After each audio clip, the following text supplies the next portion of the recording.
Regardons ensemble cette vidéo, on parle de Neymar. Vous revenez ensuite, on va faire une analyse psychologique, émotionnelle et comportementale. Vous allez comprendre ce qui se passe actuellement avec Neymar. Est-il de retour? Est-ce que ça va durer? Parce que depuis le début de la saison, ce gars joue très bien. Des passes décisives, il marque des buts, il n'y a pas de souci. On va analyser tout ça. Commencez à partager la vidéo. Liker ne suffit pas. Partagez pour que le plus grand nombre soit au courant. Vous écoutez, vous partagez. À tout de suite. Neymar méritait la note de 10 sur 10 dans l'équipe tellement il a été encore époustouflant aujourd'hui avec 3 passes décisives et 2 buts. Ce soir, Neymar, il en est à 5 buts et 6 passes décisives depuis le début du championnat. Il est impliqué donc dans 11 buts. Est-ce qu'il mérite la note de 10 sur 10 avant de vous révéler sa note en exclusivité dans votre journal L'équipe? J'ai 4-10 pour Neymar. Alors, qu'est-ce qui se passe psychologiquement, mentalement, émotionnellement dans la vie sportive de Neymar? Vous devez comprendre quelque chose. Il y a des joueurs qui ne savent se surpasser, se dépasser que si ils sont face à un mur. C'est le cas de Neymar. Je vais prendre l'exemple d'un de mes joueurs qui vivait le même problème, la même problématique. J'avais un joueur que je coachais, à lui seul, il pouvait gagner un match. Un jour, il joue un match. Le gars, il fait des allers et retours. Il jouait sur le côté. Il bat, il marque des buts, il fait des passes décisives. À la mi-temps, l'entraîneur le prend comme exemple. Ils reviennent pour la seconde mi-temps. Il fait pareil. Le match d'après, il est méconnaissable. Et moi, je suis là, en tant que préparateur mental et émotionnel. Je me dis, qu'est-ce qui se passe? Je me mets donc à analyser. Après le match, on entre dans le coaching. Et là, je me rends compte que, en fait, lui aussi, il prend conscience que quand il était petit, son papa ne le félicitait jamais. Son papa passait le temps à le critiquer, à le déprécier, à lui dire que ce que tu fais là n'est pas bon. Ce qui fait qu'il a développé un mécanisme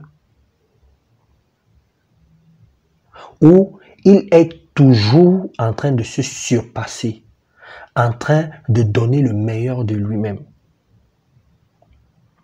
Ce joueur-là, quand tu l'appréciais, il ne trouvait pas ça normal. C'est un traumatisme. Mais c'était inconscient chez lui. Lui-même, il ne le savait pas. Quand l'entraîneur l'a apprécié, il s'est dit dans sa tête que ce n'est pas normal. Il y a quelque chose qu'il n'a pas bien fait. Je vous dis comment ça se passe dans la tête. On est dans la préparation mentale et émotionnelle. C'est du coaching là. Je vous dis comment il pensait dans sa tête. Il s'est dit que ce n'est pas normal. Alors, qu'est-ce qu'il a fait inconsciemment?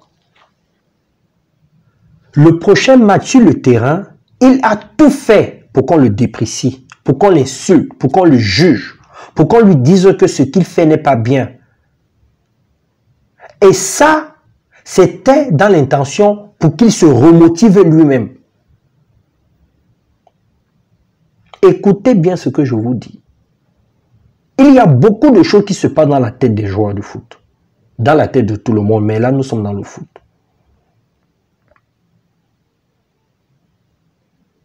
C'est un joueur qu'il ne fallait jamais apprécier.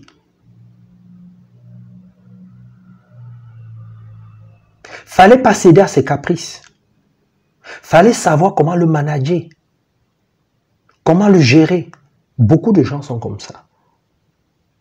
On revient sur Neymar. C'est le même problème que Neymar vit. Je ne suis pas à ses côtés, mais quand j'analyse le même comportement, observons simplement ce qui s'est passé. Kylian Mbappé est sollicité par le Real de Madrid. Macron, le président, se mêle de ce problème. L'ancien président Nicolas Sarkozy se mêle de ce problème. Ça devient presque un problème gouvernemental, on peut dire ça comme ça. Et le Paris Saint-Germain lui présente un projet. Et on lui dit que dans ce projet-là, Neymar n'en fait pas partie. Et quelques temps après, Neymar au courant de ça.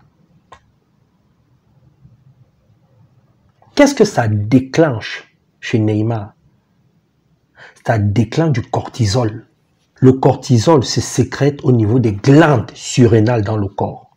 Tu déclenches en toi du cortisol quand tu es face à un danger, quand tu te sens menacé. J'ai vécu ça plusieurs fois dans la forêt. Quand tu sens que tu es en danger, il y a une partie de toi qui t'amène à te surpasser, à te dépasser. Parce que tu es face à un danger. C'est ce que Neymar vit à chaque match. Alors, qu'est-ce qu'il y a de dangereux quand tu fonctionnes beaucoup avec le cortisol? C'est qu'à la longue, ça finit par t'épuiser et ça crée des maladies, des blessures dans ton corps. Écoutez bien ce que je vous dis. Là, nous sommes dans du coaching mental et émotionnel. On n'est pas en train de rigoler. C'est pas la préparation mentale de comptoir là, où les gens lisent un livre et tout ça. Là, je vous parle des choses profondes et sérieuses. Vous allez entendre d'ici quelque temps que Neymar est blessé. Parce qu'il fonctionne beaucoup avec la peur. Il sécrète beaucoup de cortisol. Vous allez entendre qu'il a mal au dos, qu'il a des blessures au niveau des articulations. On doit régler ce problème-là. On doit l'amener à sécréter plutôt de la dopamine et pas du cortisol. Parce que le cortisol, ça se sécrète déjà à faible dose. Quand je vois ce que Neymar fait là, c'est pas bon. Je sais de quoi je vous parle.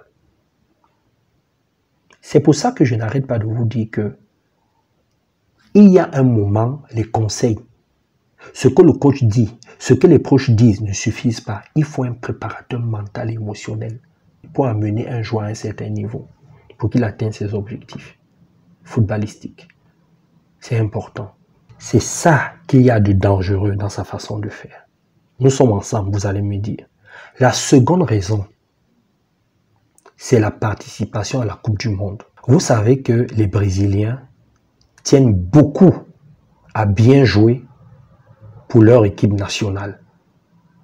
Alors, qu'est-ce qu'il y a de dangereux dans cette façon de faire? C'est que tu fonctionnes et tu réussis à atteindre des objectifs par à coup. Je m'explique en français simple. Le fait que Neymar se dise « Ah, il y a la Coupe du Monde bientôt. Je dois tout faire pour sauver mon équipe, pour bien jouer pour mon équipe. » Ce qui se cache en fait derrière, c'est qu'il va chercher plutôt à faire plaisir aux autres au lieu de se faire plaisir. Ça veut dire que le regard des autres influence beaucoup son comportement sur le terrain. Ça veut dire que dans sa façon de jouer, il a constamment besoin qu'on l'apprécie, qu'on le sollicite, qu'on le mette au sommet de la montagne, qu'on lui dise que c'est toi le meilleur, qu'on ne jure que par lui. Et le jour où on ne fait pas ça, il baisse en performance. Et j'ai peur pour le Paris Saint-Germain. C'est pour ça que vous voyez parfois certains joueurs qui ne brillent pas en club, mais qui brillent énormément dans leur équipe nationale. Écoutez bien ce que je vous dis là, c'est profond. Lorsqu'un joueur brille, fonctionne, se surpasse, chaque fois qu'il est face à un mur, ce joueur peut être une bombe à retardement. Je m'explique. Ça veut dire qu'un jour, il peut être bon et du jour au lendemain, il baisse en performance. Et s'il baisse en performance, il est obligé de combler cela avec des sorties. Il est obligé de faire des choses extra sportives pour s'en sortir, pour se retrouver. Il n'y a pas que dans le foot qu'on voit ça. Même dans le basket, on le voit. On le voit dans plein de sports. Même dans la boxe. C'est très important ce que je vous dis là. Donc, regardez cette vidéo plusieurs fois. Faites des liens avec vos vies personnelles, vos vies professionnelles. Parce qu'il y a des liens. Et vous allez comprendre que ce que je dis est juste. Partagez cette vidéo et à plus tard. Bisous et bye bye.